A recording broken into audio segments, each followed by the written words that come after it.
Now, I have a very horrible feeling that it doesn't matter if Felipe Massa wins or loses the Crashgate court case, this thing is going to ruin him. And either way, and I really hate to say this because Massa was such a likeable driver back in the day, especially during his time at Ferrari, I really sense he's doomed.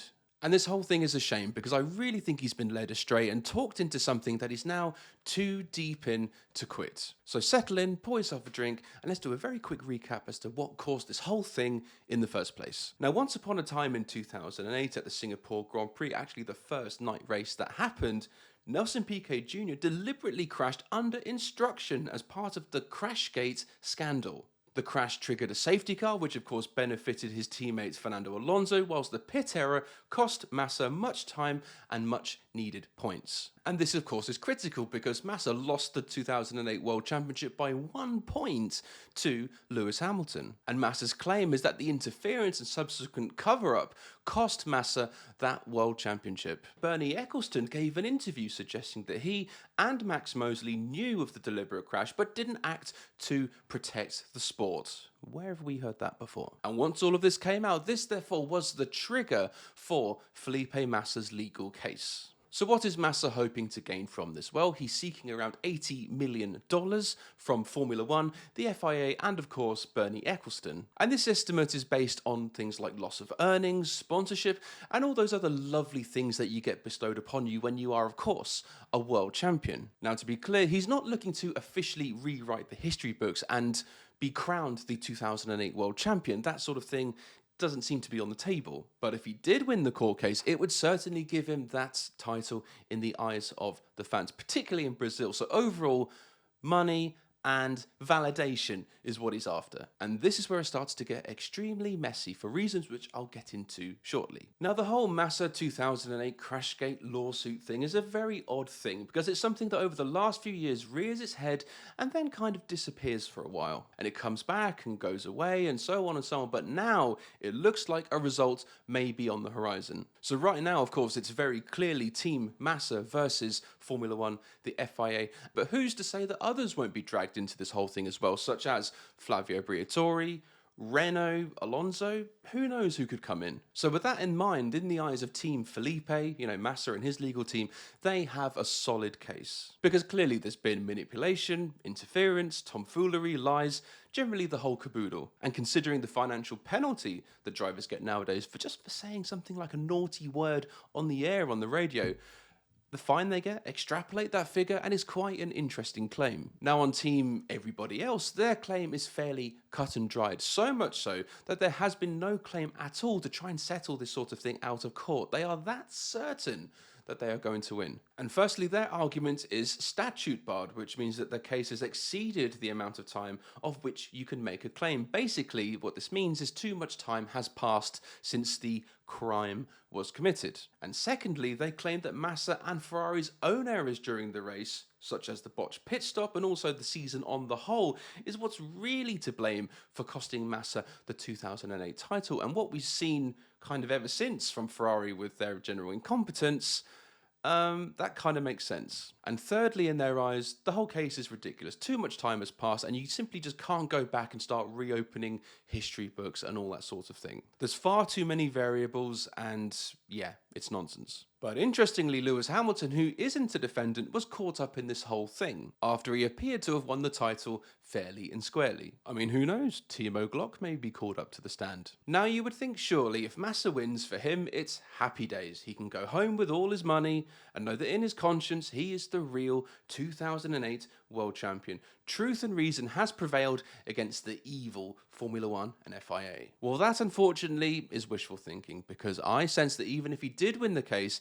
he has a whole whirlwind of crap coming his way, the likes of which he has never seen before. And what I mean is the legal fees and expenses and all the other outgoings, all his team of solicitors and lawyers and all this lot are going to claim if a victory happens. Basically, they are going to clean him out. I mean, have you ever been in a situation where you've had to use a lawyer for something like buying a house or whatever? They charge astronomical amounts just to basically send an email and scratch their ass. So what the hell are they going to charge for this? And bear in mind, this will be a legal team paid by the hour and will claim a win fee. So should they be successful, I don't think it's complete madness to be charging perhaps half of the $80 million, maybe more. And that's not including other services like document admin, research, all this other stuff.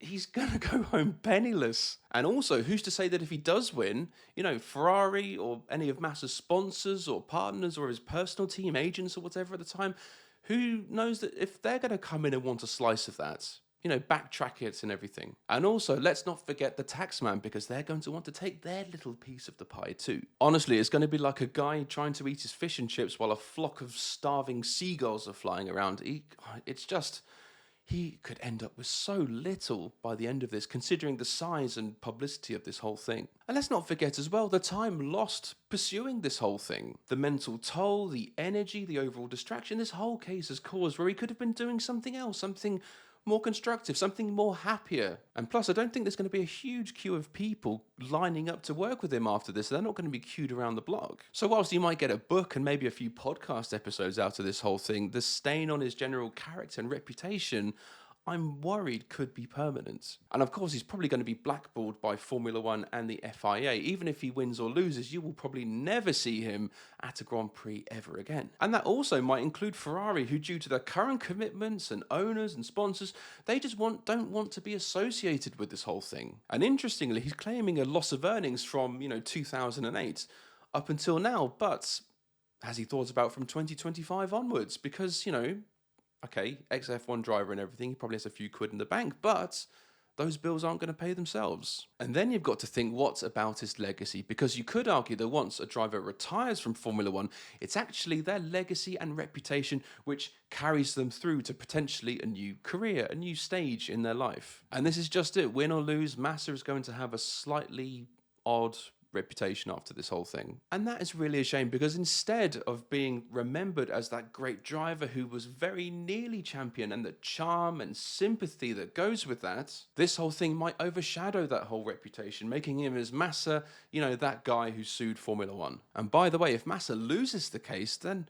God help him, because all his people, all his team, all the things and all the expenses he's made, despite losing, they're all still going to want to get paid too. And it's not just his expenses, because a loss could mean he may have to cover everything from Formula One, the FIA, and Bernie Ecclestone, all the stuff they've paid to fight Massa's case. And I can imagine that's one big scary number, and not one that's going to be conquered by selling a few old helmets, overalls, and memorabilia. A loss could mean that he could be in the financial hole more than he ever thought possible. And to be honest, I really feel for Felipe, because, if it weren't for Crashgate, maybe a few other things as well, arguably he would have been the 2008 world champion. But then again, how many other drivers can say that about years that they've lost the title to? He's not alone in this. But I can imagine that losing this left a huge emotional scar that never really quite healed. Honestly, go back and watch the footage. He won the Brazilian Grand Prix, his home race, all his family was there, he did everything right, but Hamilton yoinked the title away at the final corner where he overtook Timo Glock. So I sense this is something that he never really put the lid on. Then you combine that with his horrific, almost fatal accident that he had the following year. So, trying to process losing the 2008 world title whilst trying to recover and adjust to life after this really scary and quite horrific accident. He wouldn't really have had time to put this title loss to bed and really kind of pick himself up and dust himself off. But sadly, after he recovered from his injury and came back to Ferrari, he was never really that same driver again. That spark and shine that he had before, we didn't really see it again. And this then really leads us back to the court case, because where there is, heightened emotion from where we're seeing from Massa's side, there isn't really that much room for logic. And as more and more information came to light about Crashgate, I have a very nasty feeling that this is when the lawyers swooped in. They smelled a payday, and Massa was unfortunately led down this long, windy and expensive road. And I'd really love to know if anyone close to him, family, ex-teammates, ex-drivers or whatever, if anyone has said to him, Felipe, this really is not a good idea. And even if that was said to him, what chance does their opinion stand against the swanky legal office and fancy spreadsheets and everything that is promised to him by all these hotshot lawyers and solicitors who are playing Felipe being the victim. Honestly, the people who had his best interests at heart didn't really stand a chance. So win or lose, this whole thing, I really sense Massa's been taken advantage of somewhat. And let's not pretend, whichever way this goes, Formula One and the FIA are really going to want to make an example out of him after this whole thing, just to ensure that this thing never happens again. Now, you watching, of course, can probably think of hundreds of examples of situations where drivers were screwed out of world championships because of rule breaking and, all these sort of things. Stick them in the comments if you want, but there are literally tons of examples where the similar sort of thing could be applied.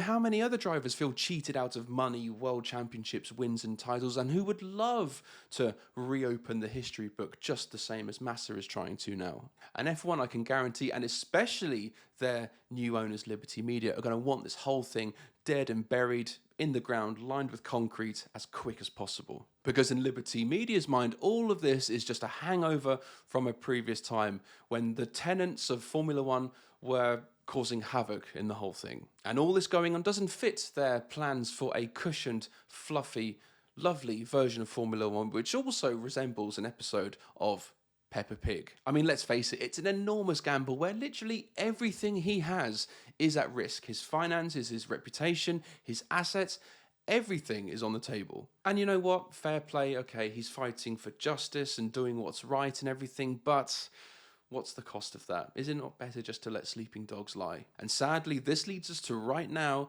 where he's too committed, he's in too deep, and he has to see this thing through to the end, whether he wins or loses. He sowed the wind and now he has to reap the whirlwind. But guys, let me know what you think. Should he have sued? Should he not? Is this going to open some sort of Pandora's box where other drivers are going to come in and claim for their losses? Let me know what you guys think in the comments below. Give us a like, share and subscribe if you enjoyed. As always, I'm Paul and I'll see you later. Cheers.